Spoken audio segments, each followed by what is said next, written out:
Lizard Cove. Okay. It's okay.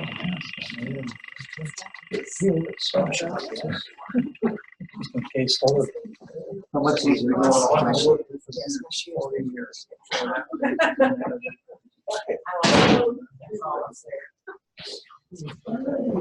Yeah, are you cold?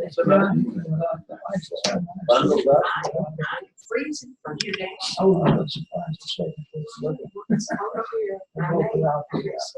Yeah. Okay, so tonight, we light our chalice in recognition of Jewish and Christian teachings,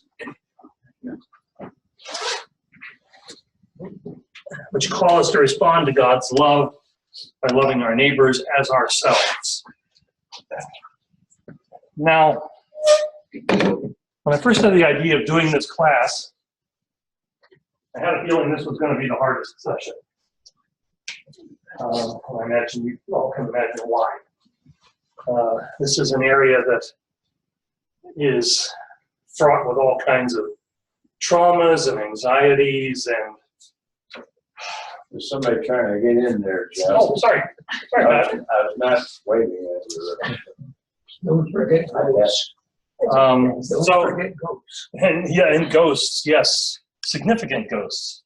But I think I have a way of approaching this one that's going to be constructive.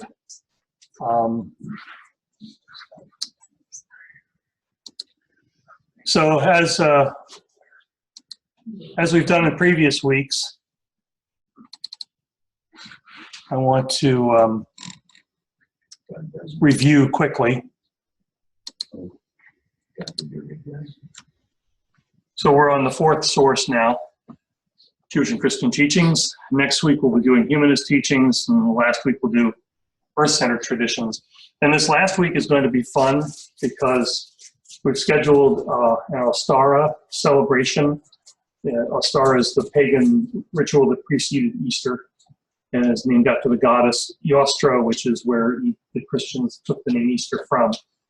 So at 5 o'clock that night, there's going to be a family event with all the kids, and we're going to do like an egg hunt and all that kind of fun stuff. And then the spring equinox happens that night at 5:58 exactly, which is very cool.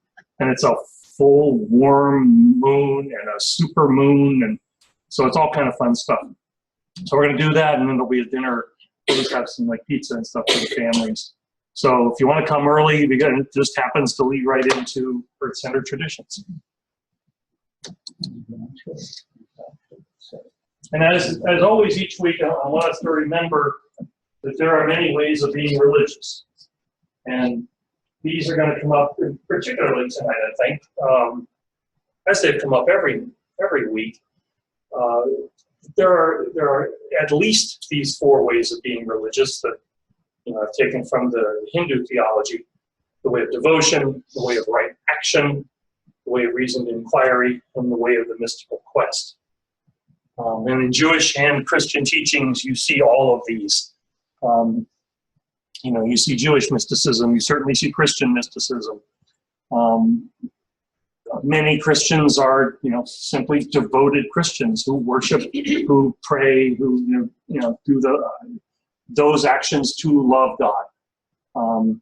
There are also Christians who work in homeless shelters and feed the hungry and do those kinds. So these are all, things that are going to be very familiar to us tonight. So what I want to do is parse this one out. Some of the other ones, in typical Unitarian Universalist fashion, these statements are all a little squishy and ambiguous. But, and I think I've mentioned this each week, these come up for review every 20 years. And, that General Assembly, that people can propose changes to these statements.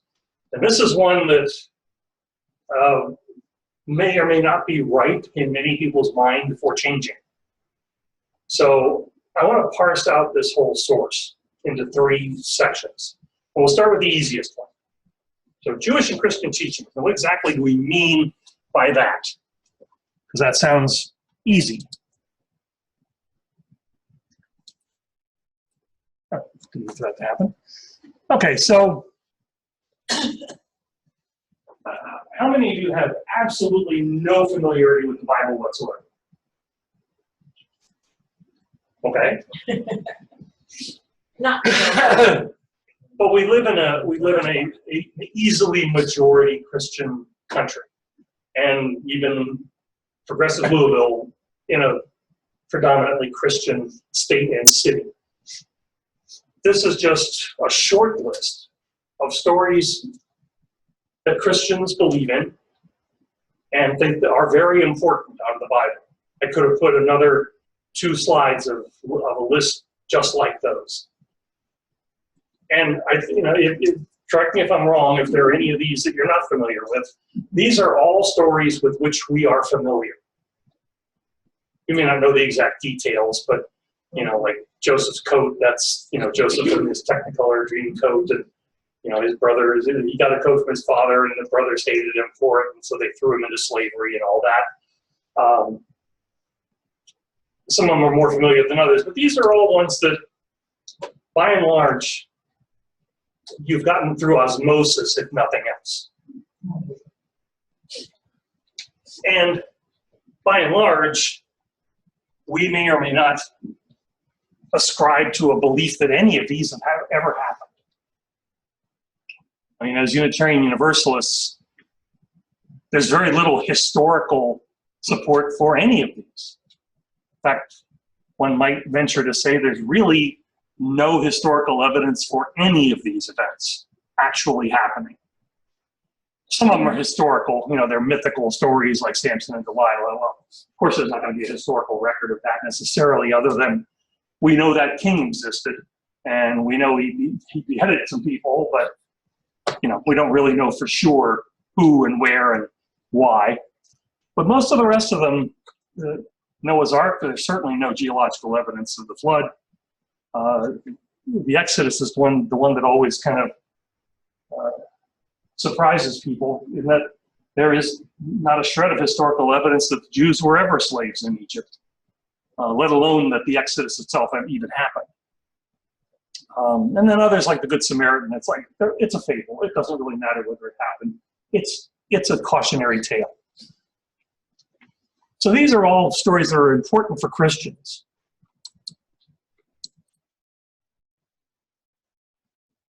These are the stories that are important for Jews. And it's important to make the distinction here, especially as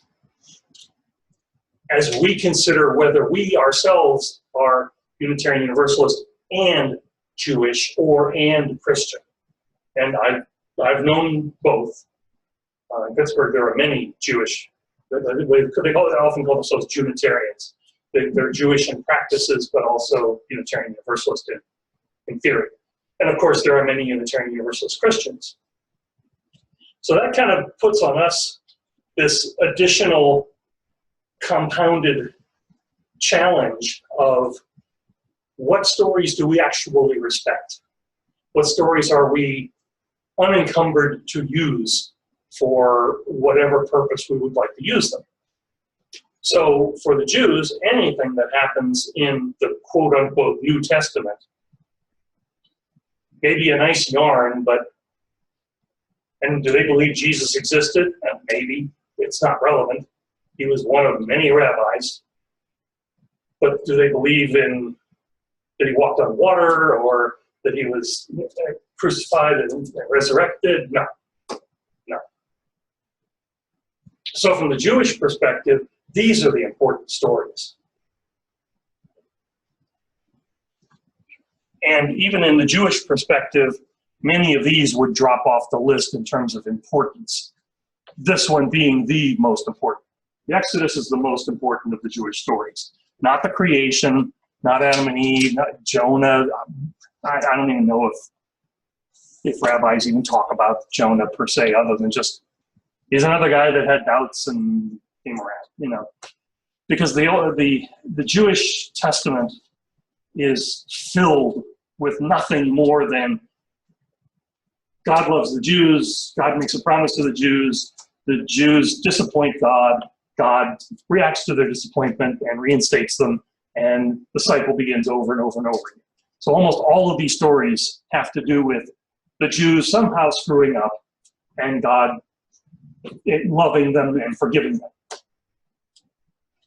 which is a totally different look in the sense that Christians look at the book. And the thing we really have to be careful of, because in the last couple of weeks we've talked a lot about misappropriation. It depends on how hard you want to come down on your Christian friends on this, but what they call the Old Testament ain't their book. I'm sorry? What they call the Old Testament is not their book. But Christianity in general presumes to take it and use it. Now, as far as I know, Jewish people don't really care one way or the other. I mean, they're not offended by it necessarily, except for the fact that in Christianity, there is what is called supersessionalism, which is a big fancy word for just saying, my book's more important than your book. I'm going to assume it, but my book is really replacing your book. So you can have your Mosaic law, and that's cool, and we agree the Mosaic law existed, but Jesus' law takes precedence. And it's only because the Old Testament said a prophet is coming, and these are all the details. Well, he came, and he met all of your criteria. We don't understand why you don't accept him as the Messiah, but okay, you don't. So there's a high potential for an arrogance of a Christian point of view toward the Jewish scriptures. Yes. If Jesus, his law has replaced the Jewish law, why are Christians objecting to homosexuals as being an abomination? Stated?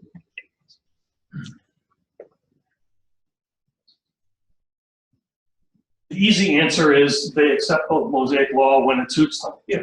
And of course, when Christians say accept the Ten Commandments, first of all, it's not really much of a stretch for a Christian to accept the Ten Commandments. But they're clearly picking and choosing. Anyone who's read Leviticus, and I commend, if you're going to read something from the Bible, read Leviticus, because it's messed up. I mean, it's just nothing but 25 or however many chapters of rules, and some of them make perfect sense for a people that have been overthrown and exiled from their own country and now have to, get their act back together so they can get their country back. Some of them make absolutely no sense in a modern context whatsoever.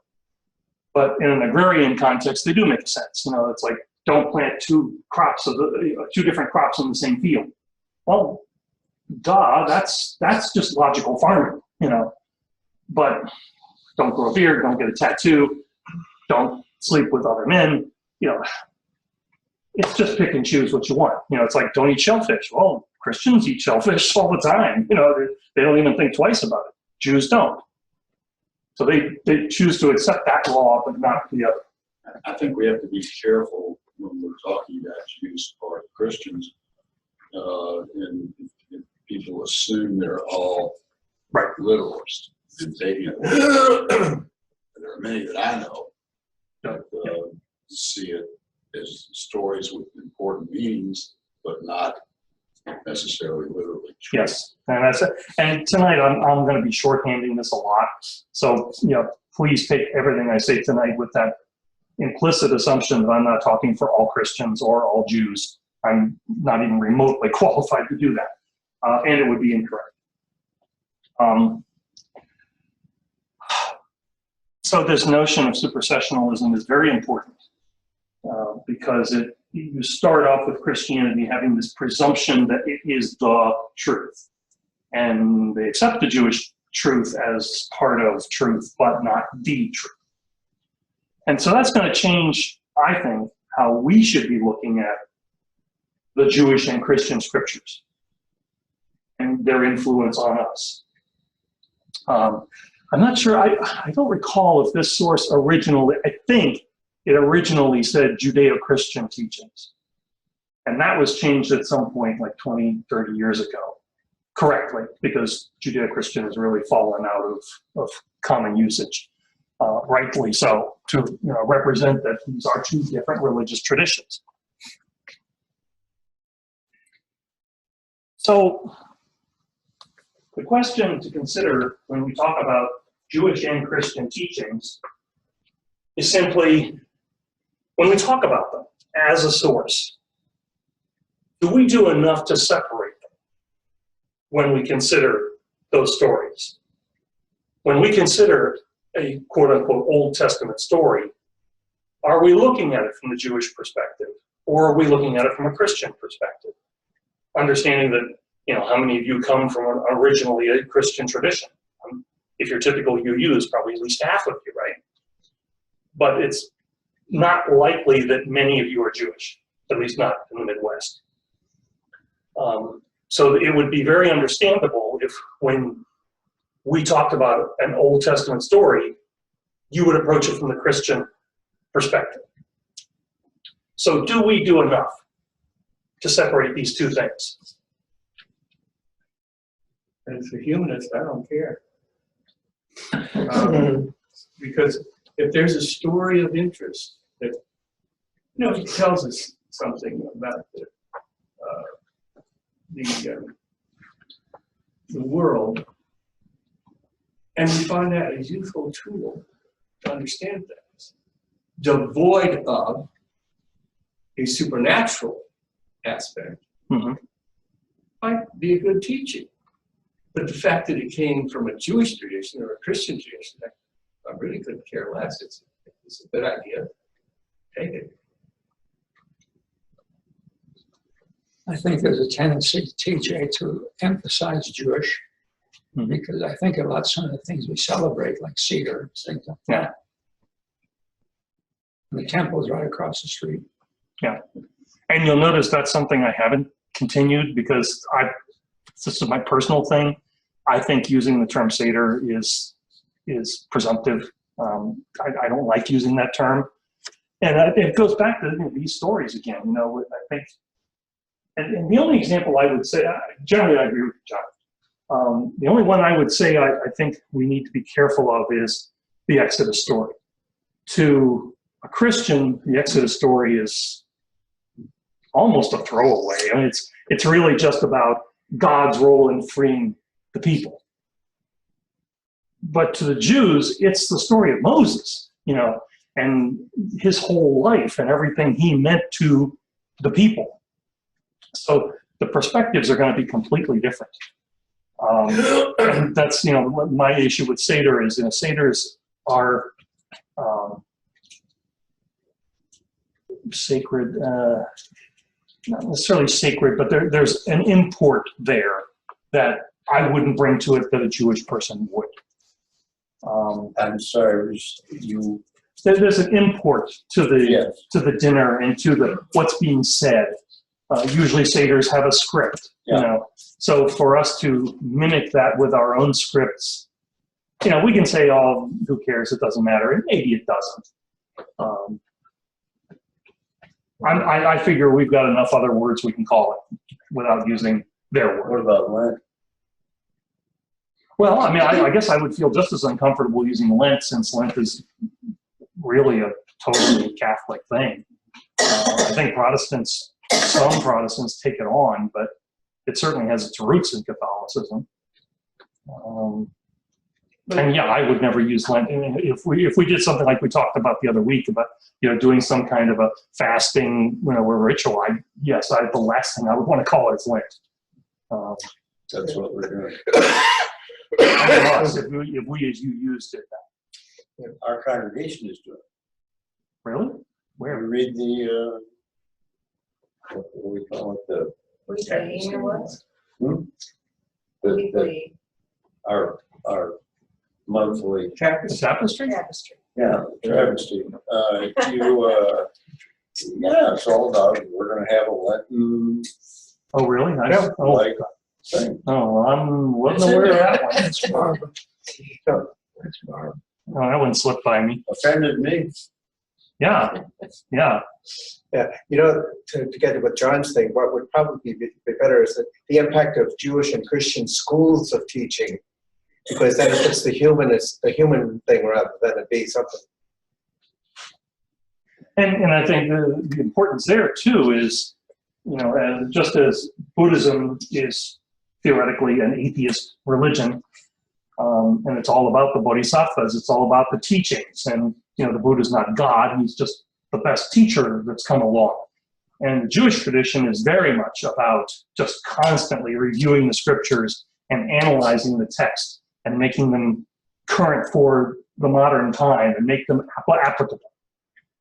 Whereas, at least in the, certainly in the conservative and reform, maybe not so much in the Orthodox, although I think they do a good share of that too.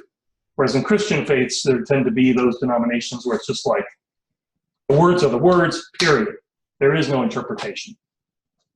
Looking at the first 3 lines of what you get up there, I think historically and for Unitarian Universalists who believe in God, the idea of one God, which is reflected in the name Unitarian in a sense, one as opposed to multiple God, three kind of things. So I think that's embedded in there. And we'll talk a little later too about the nature of that God. I think while the Unitarian of our side, which is now pretty much the majority, although there are Trinitarian Universalists in our movement, but the numbers, I've only met a handful. But I think it'd be fair to say that most UUs would identify with the Christian God more than the Jewish God. I think we tend to see the Jewish God as much more, fire and brimstone and punishment and killing thousands of people, whereas the Christian God is, the loving God and the nice God. Yeah, by putting the thing of schools of teaching, you want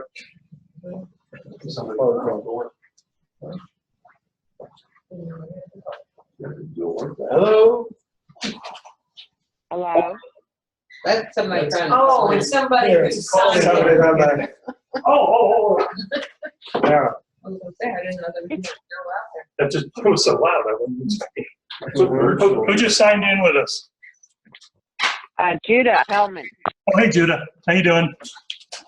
Hey, I feel like I'm a fly on the wall. That's all right. Well, you That's tell them okay.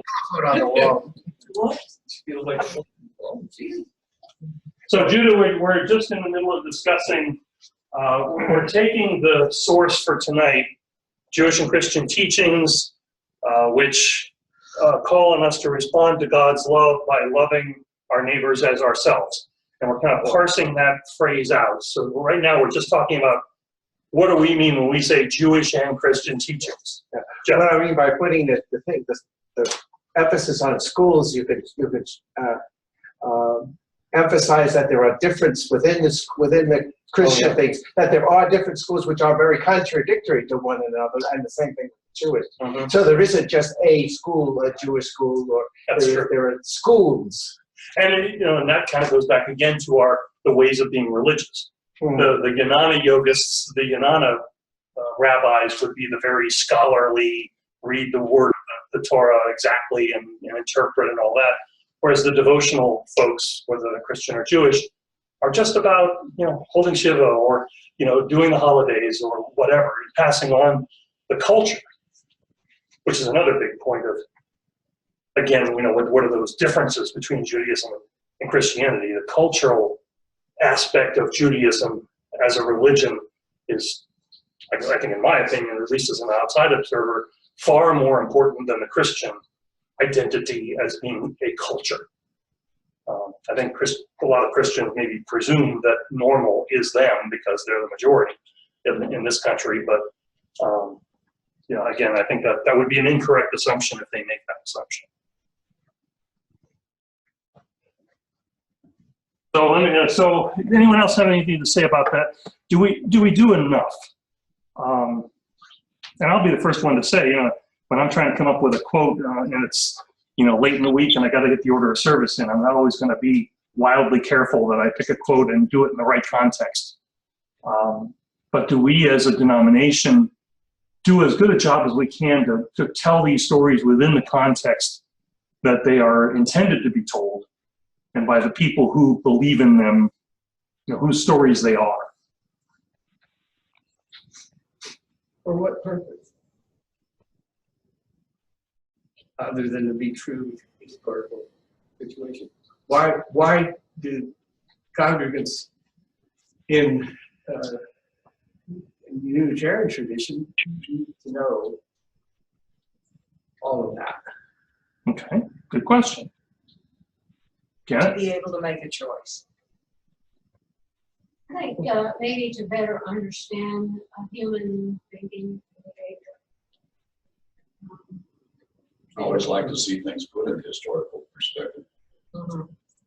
What you do and do what you're talking about. Yeah, I mean, I think, Doesn't Unitarianism disappear at that point? It's just the place where you go to figure out which one of the others you really are. well, it depends on how you're using the story or telling the story. Yeah, using it as a teaching perhaps in a sermon to illustrate some point. Yeah. Doesn't mean you take it literally. I don't know how you can become a Unitarian unless you bounce it off other ideas. I don't think we become who we are in isolation. I like it. We probably should take a look at Scientology. Ooh. Well, I mean, no religion that has developed in the last 1,500 years has been done devoid of Christianity. Even the Asian religions, they've known about Christianity. So it would be kind of moot to just say, that a religion could not have developed because we don't know if it would even be possible. Now, did Christianity influence the development of religion? Well, maybe, maybe not. I mean, Islam would be the most logical example. And, did Christianity influence the development of Islam? Yeah, I think the answer is pretty much yes to that. If nothing else, in helping them sort of cement their belief system, by comparing it to another that was dissimilar, but shared some of the same roots. I mean, the one that, to answer your question, John, the one that keeps popping into my head is the story of Abraham and Isaac, which I think to us, the Unitarian Universalists, is just sort of an incomprehensible, what the hell kind of story. Because Abraham's the first one, according to the Bible, other than Adam and Eve. And he hears a voice and says, "Go take your son up on the top of this hill and sacrifice him to me." And he does. He's ready to do it. And it's like, so for us, it's like, what the hell could you possibly be thinking? And I think even Christians probably have the same WTF notion of that story, because it doesn't fit into the Christian mythos at all, other than Abraham is the father of Judaism. Except if you take the story of Jesus being sacrificed. Right. And that's the only way the Christians can make sense out of it, is turning it into a story of faith, which is, to me, that's a stretch. Well, that's what the point of the story is, though. It's extreme authoritarianism. If you don't listen to the authority figure, you're not worthy. And to test your worthiness will make the maximum test. And that's a sick religion, but you could have it. And when you look at the Jewish scriptures, there are lots of those stories. Job is one. That's another story that I think we have a real hard time dealing with Job. In their historical context, the Jews start out as herding societies, extreme authoritarian relationships. There, you almost have to have it that way. So there is a leader, and everybody else better, fall into line. And we don't live in that kind of society. We have more individual freedom. So as you say, it's not of any use to us.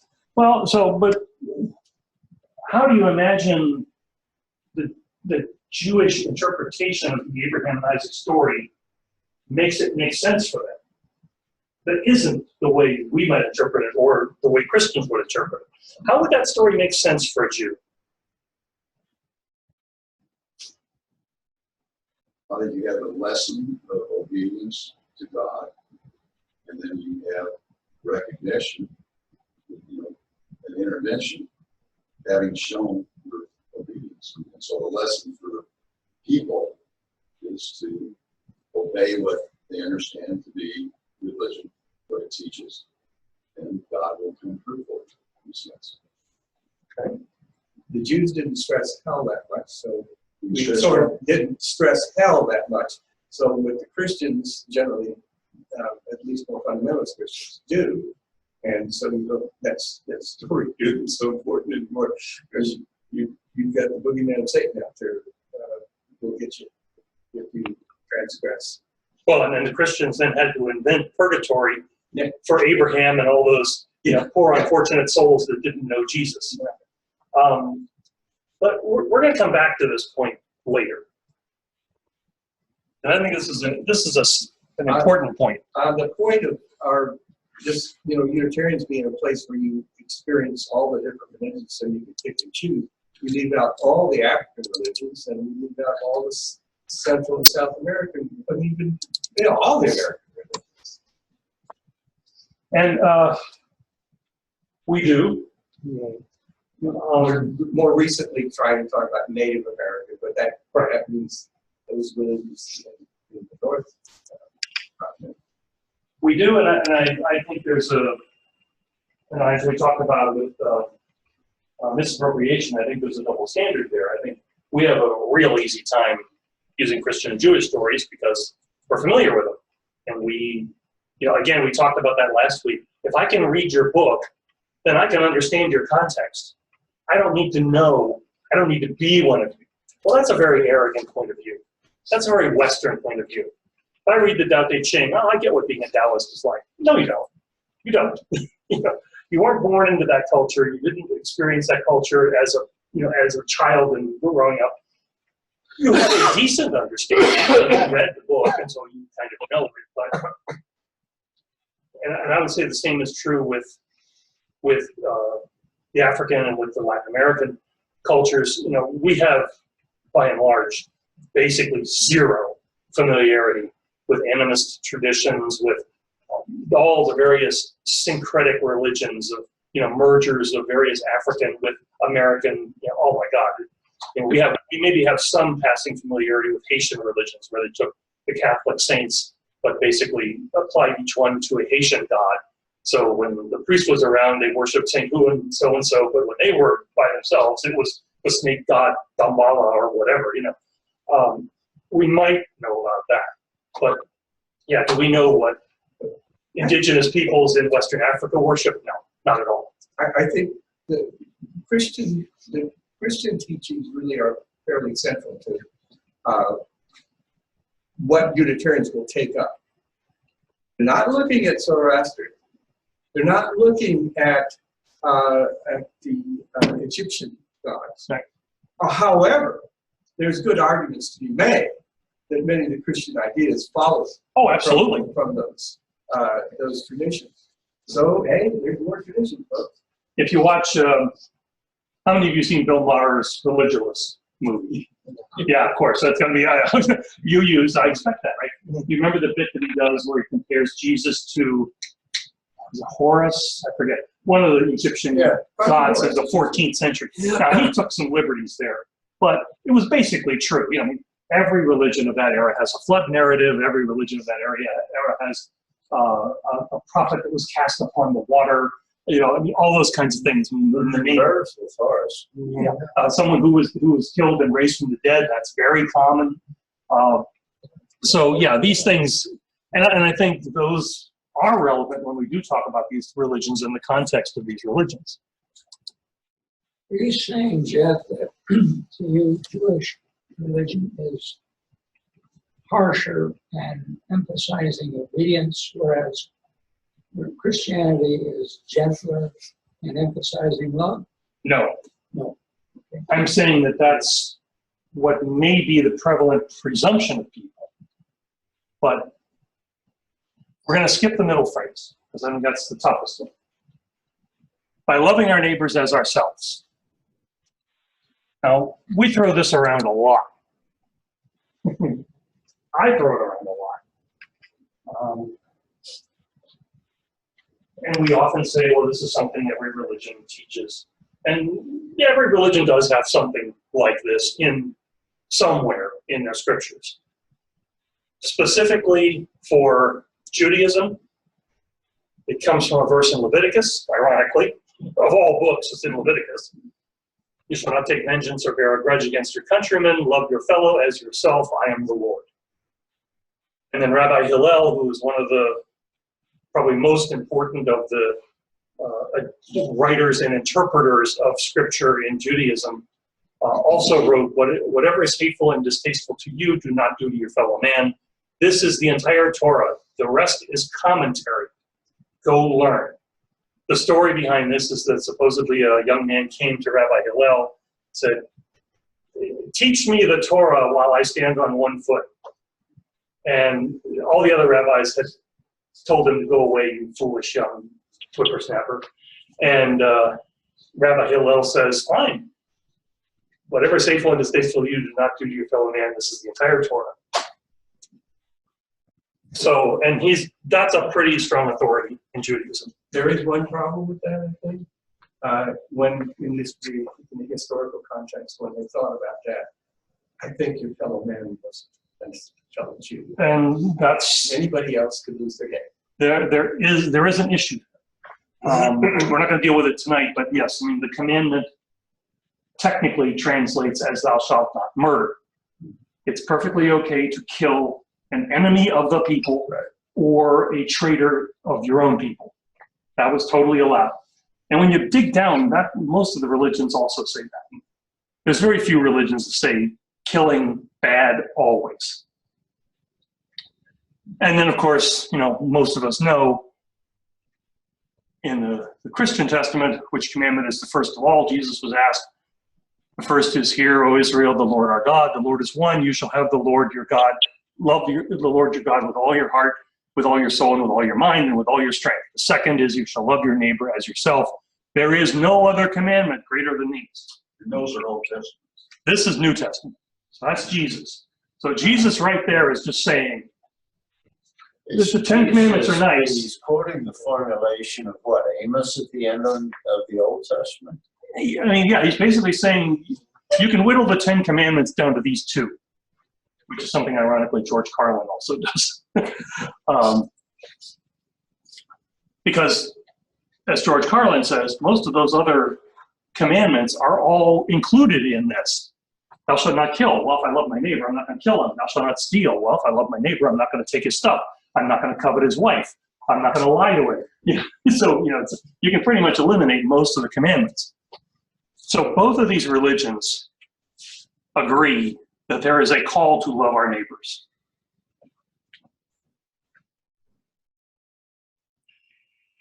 So the question then is, do we, Unitarian Universalists, agree with the commitment to love our neighbors?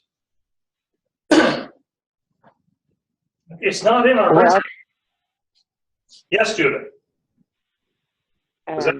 you left out as ourselves. Love your neighbor as yourself. Okay. I think that part Okay. has become different in modern history. Yes. As ourselves. A lot of people don't love themselves anymore. True. True. So that's just an observation. Yep. This commitment is not in our principles. There's nothing in our 7 principles that says, love your neighbors as yourself. Do unto others as you do unto yourself. It says we believe in the dignity of every person, but that doesn't mean I'm not going to kill you if the cause is just. So, do we really agree with this commitment? And if so, who are our neighbors? And do we do enough to show that?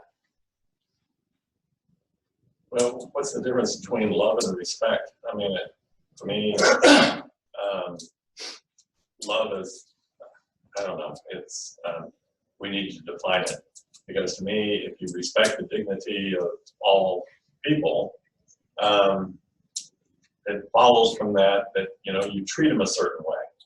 And whether you love them or use some other word, you treat them with you treat them a certain way.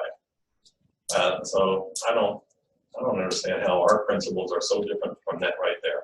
Okay, well, let's go to John's point. Indigenous religions in America, do they have this commitment, or do they have more like our commitment? I don't know quite that much, but I think it's pretty broad. And yet, when there were perceived offenses against their particular tribe, they could have feel comfortable attracting another and eventually become enemies, and then you gotta kill the other. So it doesn't work out very well, but I think all spirits, going more over Lakota or something like Wakatana is a god, a great spirit, would respects all spirits. And of course, the spirit is not only in a human being, but it can be in animals and in nature. I mean, rock, tree, you and me. Yeah, I'm like John. I mean, I'm certainly no expert, but my understanding of indigenous beliefs would be they have ultimate respect for anything that has a spirit, whether it's a human being or an animal or a tree or anything. And anytime it is necessitated to end the life of that thing, it's done with respect. It's always done with a prayer that the spirit moves on and whatever. That's about as good as I can say it. But do the indigenous peoples believe in loving their neighbors as they do themselves? I don't think so. I don't think there's any commitment to that. I'm wondering if they're even evolved to that point. Because, like Maslow's hierarchy of needs, if you're indigenous and you're impoverished and you're going out and hunting game because your basic goal is to be warm and to be fed, are you worrying so much about spirit? Well, I would say that's probably true of any peoples that are low on Maslow's hierarchy. But there are certainly historically indigenous peoples that were pretty high up. The Mayans, the Aztecs, they had all achieved high levels of civilization. But they had no problem sacrificing people to their gods with probably enormous respect. I mean, probably more respect that they could give anybody else for those people for giving their lives to the god, because it was best for the people. I understand what you're saying about Native Americans, but returning to Unitarian Universalism. Yep. And when we talk about respect for the individual, I don't think that's too far a stretch from loving, from love. And so when we stand on the side of love, to me, it's just respecting people. And when you respect people, there's a way there's a way that you interact with them necessarily. And so respecting them is, not tolerating poverty in your community. Is that love? Oh, well, maybe, but to me, it's more fundamentally respect.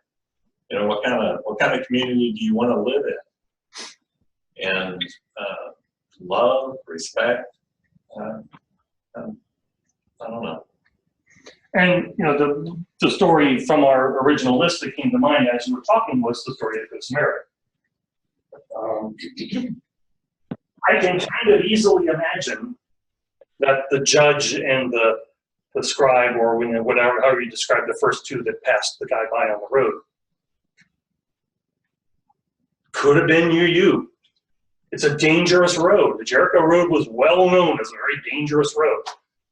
And they didn't want to stop and get hurt, so they kept on going.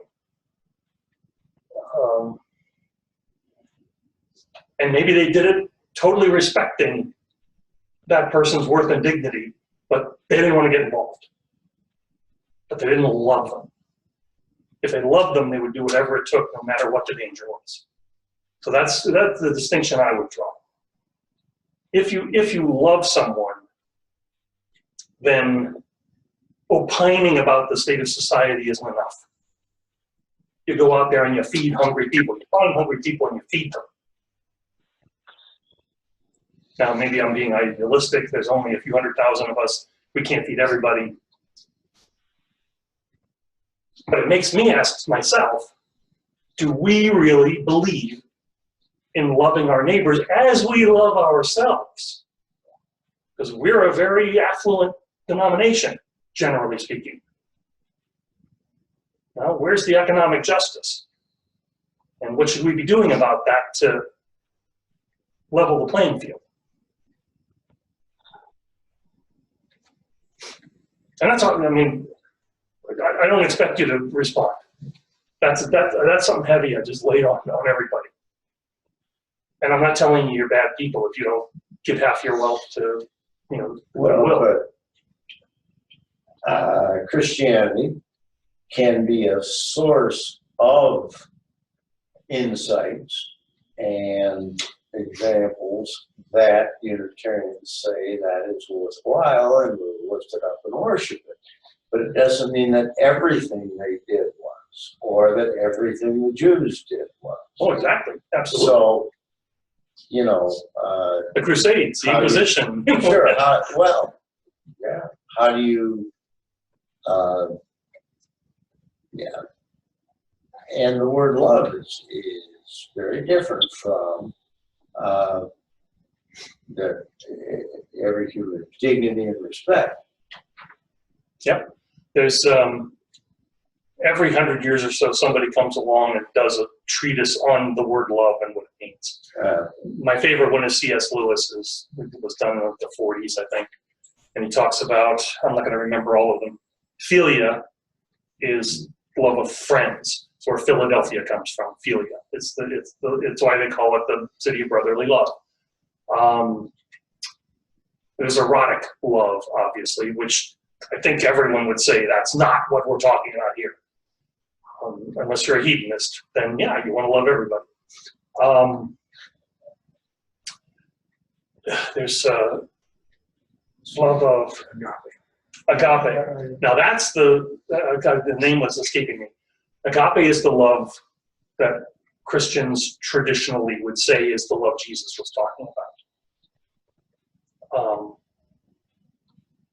So I think, yeah, it would behoove us to have an exploration of that term in Christian perspective. Because it's not a term Jews use, but the Jews have a long tradition in the Old Testament of hospitality. It's why Sodom and Gomorrah were destroyed. It wasn't because they were going to rape the angels, it was because they were being inhospitable to strangers. And it was just the last straw for God. You know, God said the angels were like, come on, give us one more chance. We'll find a city that isn't going to screw up. And they go into Gomorrah, and Gomorrah, of course, acts like the assholes except for Lot. And God says, all right, you had your shot, boom. That's how important hospitality was to Jewish law. I saw something this week where they were thinking it was a meteor I love reading them. My favorite one is the parting of the Red Sea, because there is geological evidence that a volcano erupted somewhere near Crete at about that time. And so when a volcano erupts, there's a tsunami, and then there's a withdrawal of all water, and then there's a tsunami. Right. So, you know, the water all withdrew, Jews go across, Egyptians come, and boom, tsunami. They would have had to go very fast. Yeah. But it's a delightful attempt to use science to prove your story. I find them quaint.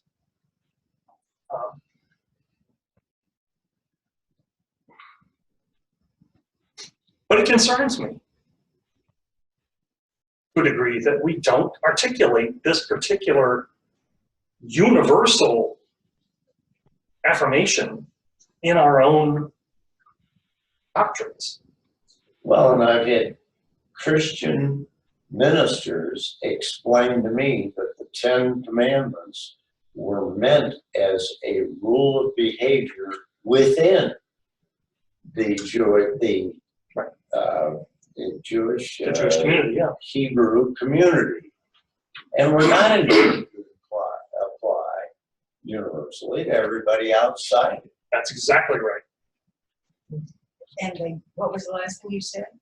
Well, the Ten Commandments were a guideline for how you run the Hebrew nation as to how they deal with this neighbor country that threatens them. All those things may or may not apply. That's where the exceptions happen. And they're not even seen as exceptions. I mean, you know, go out and kill them, kill their wives, kill their animals, you know, salt the fields. This is God talking in the Old Testament. Read the quick Bible. Yep. Well, absolutely. You'll get it in When Lego. the Philistines or the Canaanites or any other Yeah, threaten the yeah. Jewish people, Wipe 'em out. God says, go do it. Knock yourselves out. And They're your enemy. That's the way the early Jewish writers constructed their deity. That's right. Thinking about In the it, United States, in America, our laws were formed by the Old Testament Jewish laws, and they still are. We don't sentence somebody to forgiveness, we sentence them to execution or days. Can you hear me? Yeah, we can hear you, Judith. Keep going. I'm getting feedback. Okay. So our laws are still, our sentencing laws are still based on Jewish law in the Old Testament. We haven't strayed from that at all. Eye for an eye, tooth for a tooth, revenge. Wasn't until, of course, the New Testament that forgiveness, that Jesus came and taught us how to forgive. Or that was probably before that, but anyway, so yes, I agree with the last speaker. I don't know who was speaking, but yes. Bob, you were going to say something. I was going to say an implication of this, if you think about it in history, the Christians serving as missionaries went out to do good in the world and help people, but there was a little kicker with it, which was you got to become a Christian. Yep. And if not, you're in trouble. Unitarians have a Unitarian Universal Service Committee, and one of the important axioms of that service committee is not to proselytize. That's right. So in that sense, no, we don't go out and commit ourselves to our neighbors. At least not the way the Christians did.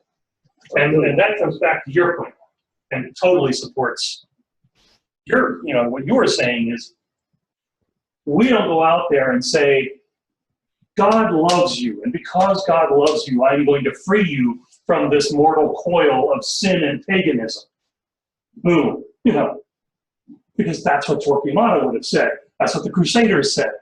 We're saving your soul from yourself because we love you. Well, yeah, please, thank you for save me from your love if that's the way your love is. So maybe we're right not to use the traditional language on this. I don't think that is an example of misuse of the term is a reason for not having it within a religious tradition. Okay. And, a part of overcoming the problems with that might be that this be to all humankind. Because the easiest way people dealt with this in the past was to dehumanize the ones they were trying to enslave or attack or what have you. Because, we don't have to apply it to them because they're not even really human. And this goes back to the discussion we had a couple of weeks ago when we were talking about, basically, are there any persons that we would say have abrogated their right to inherent worth and dignity? And I was actually surprised. I mean, you all kind of came up with, no, there aren't any examples. Person is person, period. And that would also illuminate this discussion. That maybe we don't even need to have this kind of a commitment because we really mean it when we say all persons. And we're going to treat all persons with inherent worth and dignity. I don't understand why we're seeking principles that we can all accept if this is a creedless religion. That's a very valid question. And where does it come from? It doesn't come from individual congregations. It comes And from that's- our historical tradition, basically. But it comes from the UUA umbrella trying to codify what somebody will agree is our tradition.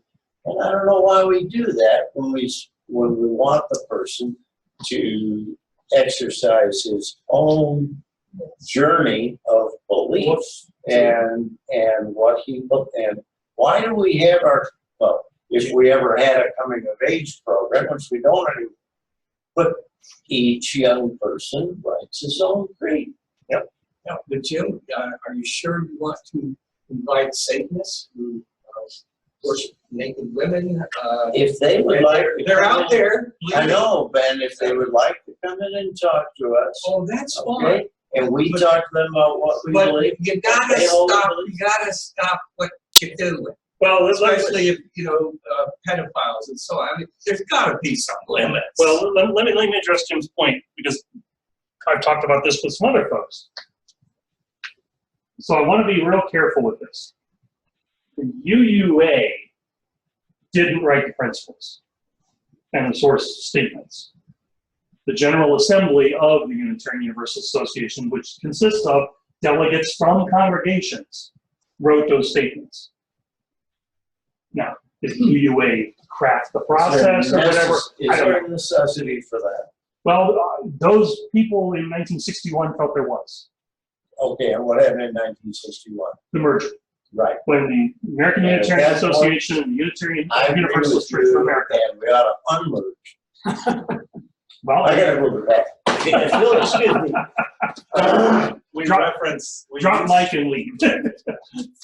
we, for various reasons, we continually reference those principles. I mean, you do it, No, I do it all the time. yeah. and we all do it. I mean, we all look for a way, I don't know, call it if you will, a common language. We all look for ways to get on the same wavelength. Right. In a broad, inclusive, respectful, loving kind of way. Yeah. So, but I don't think it's those principles, for the most part, can pick them apart. It's easy to do, but at the same time, those principles, the dignity of all individuals. I kind of like that one. Yeah, I would like that out. I think because we come from so many different backgrounds, that the principles are sort of a unifying way. I don't want them to be a creed. I mean, that's why we left other churches, because of the creeds. I wouldn't be able to have my own religious. What else is? Well, the creed is set, I have, but principles are like on shoulders. Yeah. Right, yeah. Like the Apostles' Creed. I don't make you guys stand up every Sunday and recite some set of lines. Judah, what were you going to say? you got me at the Apostles' Creed. Okay. Yeah.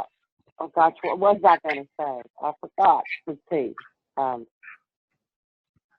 So, yes, tolerance. Okay, getting back to some of the principles that UUA or UU has. This, I'm kind of confused that we are supposed to be very tolerant, but when it comes to politics, or we're not. Yeah. Everybody catch that without me going into detail? no, I know you're raising a very valid point. There are a number of people and belief systems that we are far less tolerant of than others. Now, John, you're absolutely right. Yeah, I just watched the movie The Ruins last night, I don't know, it's not a great movie, but it's about these young people that find this archaeological dig that's an old Mayan temple. And it's overtaken by this living vine that is very powerful and kills everybody. But anyway, when they come in contact with the temple and the vine, the local Mayans, which I'm like, I didn't even know if there were any Mayans left, stand there with bows and arrows and force them to stay on the temple. They won't let them come away. So, would we welcome those Mayans into our faith? No. No, I don't think we would. Well, we tell them to please not shoot those people. Right. We'll figure out something else. Figure out some other way to deal with those interlopers. Right. We certainly wouldn't welcome white supremacists coming in here and preaching their version of God is white. Chance to preach. I wouldn't mind inviting the white supremacists to come here and discuss what we're doing now. Well, if we're going to be tolerant, I just don't understand tolerance then. We pick and choose, and yes, there's good and bad, but do we only pick the good and that makes us tolerant? Okay, the question you're asking, Judah, is exactly the point of this class. And this is why I'm torturing you guys. Because we pride ourselves on the fourth principle, the free and responsible search for truth and meaning.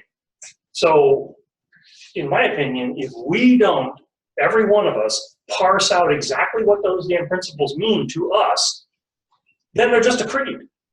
If we just blithely mouth them, but we haven't really interpreted them ourselves, then we're no different than any other religion. Including the freedom not to buy some of them as stated. Absolutely. Absolutely. So I think I said this in the first class, I want to emphasize again, when you look at the text that's in the bylaws of the UUA, it says, we, the member congregations of the Unitarian Universalist Association, covenant to affirm and promote the 7 principles. Then the living tradition we share draws from many sources. You aren't the UUA. You are not members of the UUA. This church is a member of the UUA. The church is. Yes. So this church, by agreeing to join the UUA when it did, says we agree with this page. But Now, don't we, as members of this church, accept that? no, Well, there's no creedal. I understand it's not creedal, but it's principles. It says principles, doesn't it? When These are things that we recognize as important to Unitarians. Yes. And we recognize that a Unitarian out west in another city is going to see this, and they're going to have this much in common with us. Yes. But when you sign the book, there's nothing there that says, read this, agree to it. So like Jim, if I don't happen to like Principle 5, I have every right to go, Principle 5 is baloney. I don't believe it. But I believe enough of the rest to be like, okay, I'm cool, I'm a UU. but the rest of us should then take Principle 4 and tell them why the heck they're wrong. And to me, a lot of it comes about from semantics, and we all know that you use love semantics. And so when I see squishy words like person, I want to know what the hell you mean by person. Does that include dolphins and chimpanzees, or does that include brain dead human beings? What are we including here? Because it does matter. So I think one of the interesting things in the Old Testament is that often when they're talking about a person who is an ancestor, they're talking about a tribe, not an individual. And that's where this person thing, all people, I mentioned you, maybe it should be peoples. There's a mushy area there. Jim raises a very important point, and it's another perspective issue we've always got to keep in our heads. This whole idea of me, that I matter, is very new. That's a very new concept. That's only a couple centuries old, tops. Jim's right. I mean, Judaism is about the tribes. It's about the peoples. It's not about any individual. Mormons will tell you it's all about the people. It's not about individual Mormons. They're all about, you know, and some Christian sects will say the same things. Calvinists will say that. It's about the chosen.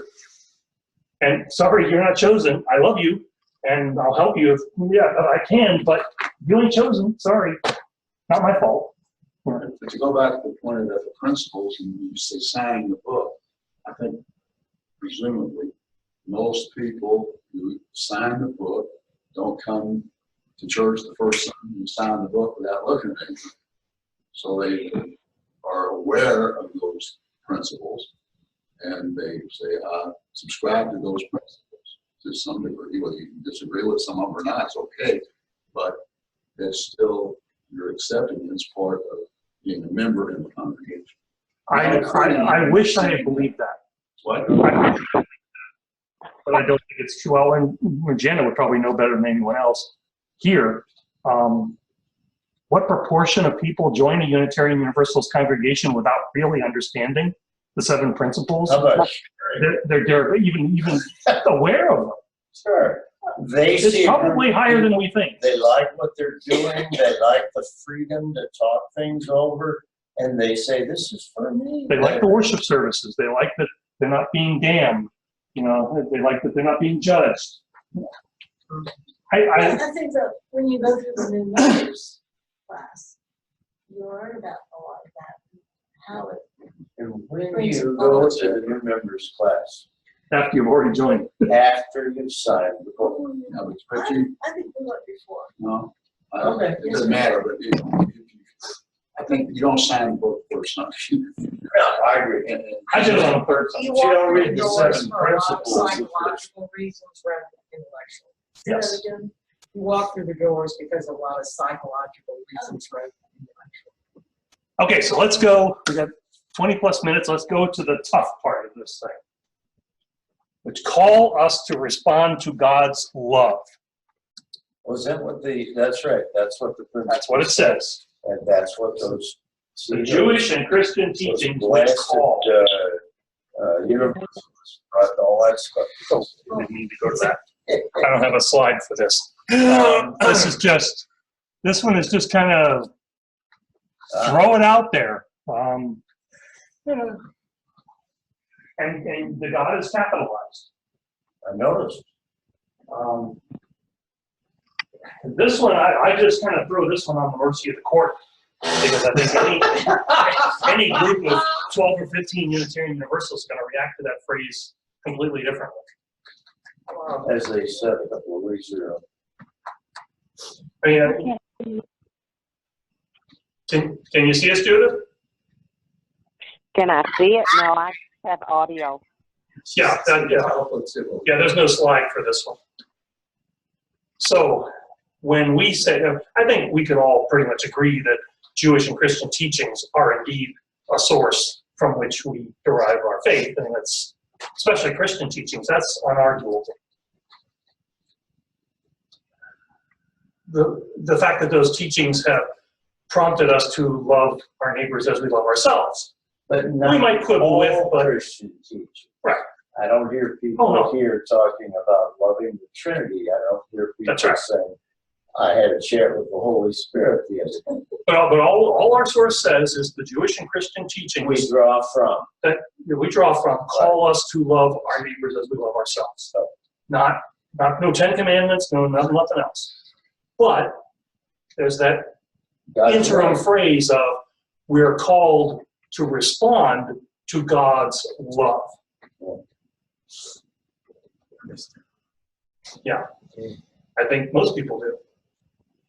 Because the humanists are too intent on making sure that the fifth source gets stated, that they don't read that intermediate phrase. So what do we think about that phrase? You have to ask which God. Well, it's a G it's a capital G in the context of Jewish and Christian teachings. Yeah. So it's either Yahweh or the God of the Trinity. That's all it can be. It's the reason I don't pay attention to the jealous life at all. And incidentally, to my view, and I've said it many times, To me, the 7 principles are all humanistic principles, every one of them, without any God involved. It's a humanistic principles. One more thing to say, and I won't say anymore. Oh, go for it, Bob. All this is setting a morality for people. To get people to do what's safe. To me, the philosophers have done a far better job of developing ideas of morality and way to live than any theology ever has. That's why I read philosophy, not theology. And that's all. So let me bring back to full circle the discussion I said we'd come back to. That freaking squishy word love again. Do Christians and Jews view God differently in that sense? Now, it's easy for us, having our cursory to varying levels of expertise in the Bible, to presume that the Hebrew God is an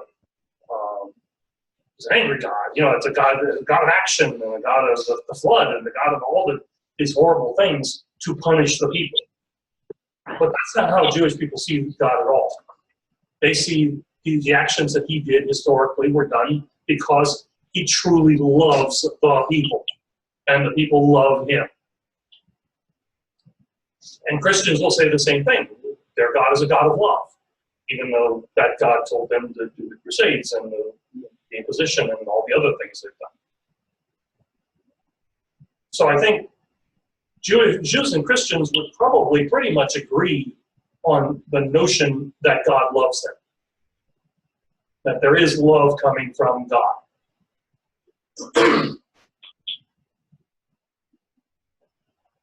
Does that call on us to do anything? If you look at the 4th principle, to examine all the evidence for God everywhere, not just in the Bible, anything that would be said to be God.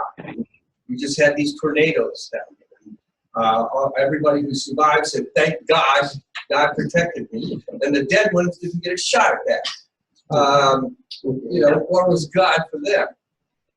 If you actually use the 4th principle and really do it intensely, you're not going to get a God. I mean, you can try it and see if you do, but I don't think so. So John's putting before us a contradiction in our own principles and sources.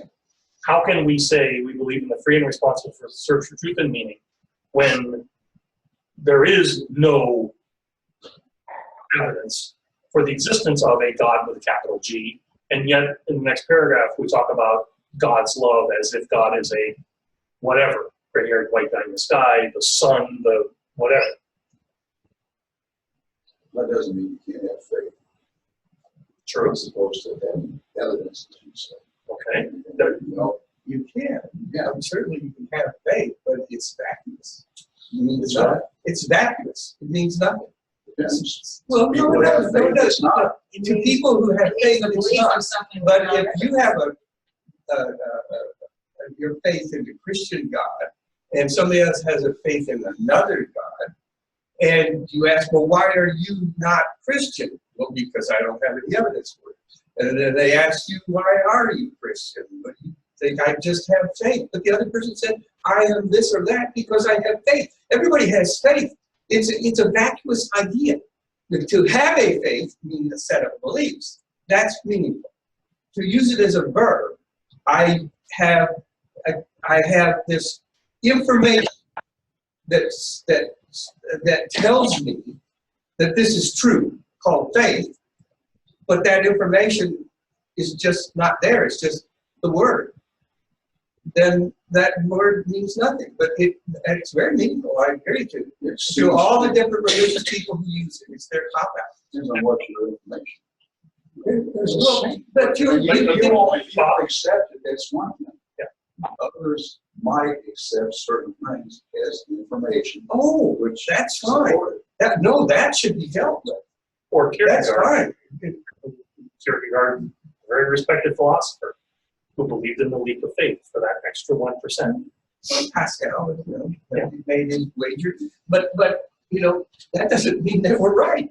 Okay? Bob, you want to say something? There's a saying that I learned a long time ago, forgetting the author.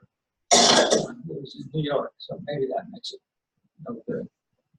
Faith, he said, faith is belief in what I do not know. Belief is faith in what I do know. So pretty good. What was that again? Faith is belief when I do know. What was the other one? Faith is belief in what I do not believe.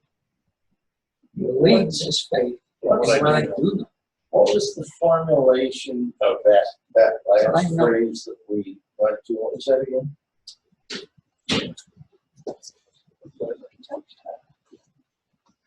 Thank you. And, you know, and I can't say this with certainty, but I'm pretty sure that this statement would have come from the Universalist tradition. Sure. And with, you know, again, with context, the understanding that Okay, and when the Unitarians and the Universalists came together, the Universalists were outnumbered 4-1. They were losing all of their money in their eyes in order to just survive. So they fought tooth and nail to keep the theology. You know, that was the one thing they weren't willing to give up on. So my guess would be this definitely came from the Universalist tradition. but I'm interested, that's better than what I was thinking. But the idea of reflecting God's love as a human toward other human beings is often attributed to an appreciation of God's love. The phrase God's love makes me think of that, but doesn't exactly say that, Right. which is nice. But to act with love when perhaps God's love doesn't make any sense because you don't have that concept of God. Yep. That is, you know. So here's the conundrum for us. That's even better for me. You know, we talk about tolerance, which I'll also remind us is different than acceptance. It's easy to be tolerant. It's a lot harder to accept. But so we know there are Unitarian Universalists who believe in God. Probably, if not the Jewish or Christian God, some reasonable facsimile of. We tolerate that. We accept that. But at the same time, we also say things like, if you believe in the free and responsible search for truth and meaning, you're wrong. Because there is no evidence of God. That the God person then says, but there's no evidence, there is no God. So they never could be. According to you. Yeah, I think But you can't prove that. you can't prove there's no God. That's right. You can just get huge amounts of evidence to suggest things. So the conundrum here is, can we divorce ourselves from the history of the concept of God as it has been practiced by humans for thousands of years to accept the fact that we have people amongst our midst who do believe in a God that we would have no problems with existing if it did? You accept the person and not their belief. You know, if their beliefs are in the general principles, but they come to a different conclusion about God, then I don't, being an ex-Christian, 40 years into it, who, just read the Bible a little too much, you gotta wonder. I come to the conclusion there is no God. And there's a lot of other things I could say about, evidence against the God. But some of my best friends believe in God. So I accept the person, not the ideas. Would it be okay if I took a couple of pictures? The ARE committee has asked if I could do that. Would anyone object to me taking a picture, especially Reverend Jeff, from like the front or back of the class? Anybody have a problem with that? Bless you, thank you. Appreciate that. So we've raised a very interesting dynamic, and I want to make sure no one feels uncomfortable about this, because it would be very easy for that to happen. I know Christian UUs who have left their church because they felt like they were being told they were wrong or dumb or whatever. And that's why I always want to emphasize tolerance is much different than acceptance. So that's why when I look at this phrase, and this phrase bothers me too, and I do believe in, I'm totally comfortable with using small g God, because to me, it just makes conversation easier. I don't believe that there is an entity out there that is identifiable as God, but do I think that there are forces and fields and things in our universe and all the parallel universes and all the whatever that together comes into something that would widely be recognized as God? Yeah, I'm totally happy with that. I'm fine with that. And the fact that we will, we're certainly not going to know it in my lifetime, and probably not in any descendant of mine that I would ever be able to identify as lifetime. So what's the problem for me? But I think that where I can enter into this phrase and have less ick factor is if I put God's love together as the noun itself, not an adjective noun, but God's love is the noun. And in that respect, I would say what that God looks like is completely irrelevant. Do I believe that there is a fundamental force for love in the universe, wherever it comes from? It's been defined by Jews and Christians in a certain way, and that's informed us, but we can look at it in a different way. We can say that there is something inherent in the nature of existence that leans toward some definition of what we would call love. As a human, I am not accepting of supernatural entities because I find no evidence for them, and plenty of evidence that it's not. But I think love is not from some structure of the universe or something out there. It's from within us. Okay? You either love other people or you don't. And to have to to be told that this big entity out there is telling you to love is kind of a charade. I mean, if you don't, if somebody has to push you to love, then you don't really love. And let me clarify, that's not my position. I totally agree with you. I think the love does come from within. I think it manifests from within. But I think it does exist, not in any tangible sense. There's no microscope I can put this up on a slide and go, oh, there's love. But I think it's something that comes from within us, but it is a force that is more than the collective assortment of loves within all of humanity. It's totally unnecessary to go to that step. It's just within you. John, I may agree that it's unnecessary, but it may also be unharmful or. Well, that's the thing I'm worried about. And that's an interesting point. That people are not taking responsibility for what they're doing. They're looking for Big Daddy up there to bail them out, and everything's going to be all right. In the You don't, meantime, if you don't have any fear of death, because God's going to take care of you, and But that's you not don't everybody's, respect other human beings. that's not everybody's opinion of God. Kushner was very good on this. Yes. Yeah, people assume when you say God, then you get omniscient, omnipresent, omnipotent, and loving all, which doesn't have an omni for it, okay? And he comes to the conclusion you can't have it that way. You can't have lived in the world and know what's happened to believe that. And he says, look, he's not omnipotent. Thomas He can Huxley has have come them. to our salvation on this when he created the term agnosticism. And Yeah, if there's any thing that probably describes a lot of Unitarians, sure. it Oh, is that they're absolutely. agnostics. Absolutely. Who's Thomas Huxley. Thomas Huxley. Thomas Huxley? An agnostic is simply a gnosis, lack of knowledge. I don't know. And I'm that not an would be the atheist same. because I don't know there's no God. I just don't know that there is one.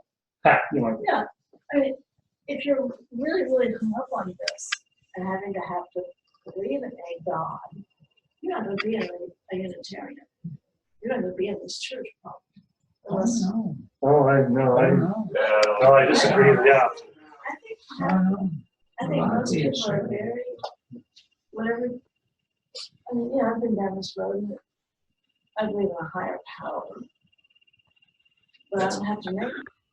Oh, okay. No, no. Let's explore this because a lot of That's people a say that. mistake. Okay, so parse out for us the difference between God, capital G or small g, and higher power. I mean, if you're using God with the capital G, you're expecting someone to, I don't know, give you all the answers. Or at least intervene. Or intervene. Well, not even that, for deists, necessarily. where deists, there's no. Well, for deists, you're right. There's no intervention, but there's still something up there. Right. And that's what Jefferson believed. Yeah, but you can get along perfectly fine without that. Unless that something up there is. Then we could perhaps find some evidence of whether that's correct. I think a dog joined us. She has a cat. Don't tell Judah I said that. I think she just heard. Yeah. I mean, the forces of nature are a higher power that we have no control. I don't see that as a God up there saying, you're bad, you're good, you're going to hell, you're not. But the forces are there that we can't, you can't say, well, I'm going to live without oxygen. Because you can't. I mean, But that doesn't make us a higher power. And the more we find, Doctor, that there's a now Just a minute, Judith. progress. then that takes a Effectively. Okay, go, Judith. I just got a text from Roxanne, and I was talking to Edna, so I was being bad. I forgot y'all could hear me. But I do think that God, this is my belief, that God is within. It's like you said, love is manifested within. So that's what I believe. And I think a capital G, a little g, and a lot of this is just semantics as far as I'm concerned. And I could explain, but it's 8:30. So, but God, to me, God is within, and you have to earn that to have God within. I mean, you have to study, you have to be good, you have to earn it. So let me throw this out there, just for you to chew on.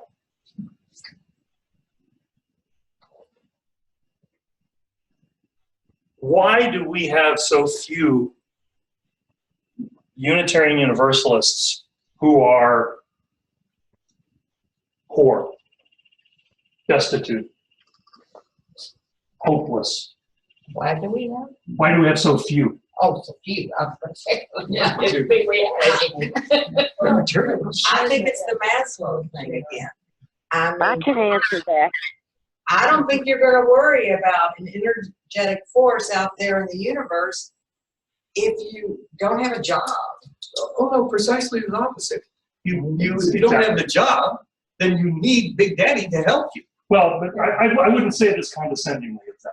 Judas I would is say- the answer. Yeah, I'm sorry. Okay, good. I would say if you're hopeless and you have found nothing to put your faith in on this earth, Well, that's true. then what have you got left but to That's put your one faith that choice, there is yes. something else that's going to, there's a reason to not just kill myself. Right. Then if you fall in with a community, like a congregation, this religion or that religion, you can become that religion.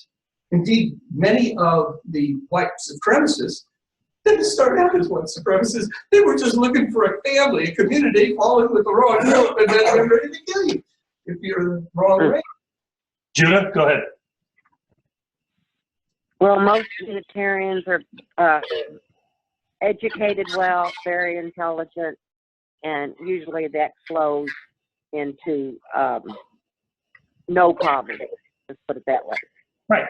And I would, as always, I've probably said this to this class before, I commend, if you have never been to an African American church, especially over in West Louisville, go. Take a Sunday off and go. It's like nothing you'll ever experience in this church. True. Hundreds of people who have faith in God's love. Do they believe in a gray-haired white guy in the sky? Maybe, maybe not. A lot of them will probably tell you they don't. But they believe in that love. They believe that that power of love exists. And it's worth praying. How does that differ from? You could feel the love. Search review. They had suffered. So love. That's where the philosophers end up. Eventually, the philosophers all end up with Sartre. Might as well kill myself because it's all meaningless. No, I think of fatalism in terms of fate, not what you're thinking. Oh, no, I think there are certainly sects of no, not Judaism so much. Judaism is pretty much, it's all on you. Judaism is a very humanist religion. Christianity, I think it just depends. I think each church is going to be different. Some are very fate-driven. It's where there's control. Is the control out there or the control in here? Right. Because you can even see the Catholic Church in our lifetime has been really grappling with this notion of, is the Pope really got a red phone to God, and do we believe everything he says? Well, clearly not, because Catholics the world over have been disagreeing with the Pope in our lifetime, which never happened before. Okay, so hopefully I've raised a lot of consternation, which is my job. So let us close with this unison chalice extinguishing. And this is Theodore Parker. Be ours a religion which like sunshine goes everywhere. Its temple all space, its shrine the good heart, its creed all truth, its ritual works of love, its profession of faith, divine living. Thank you all for being here, and we'll see you next week. And Theodore Parker was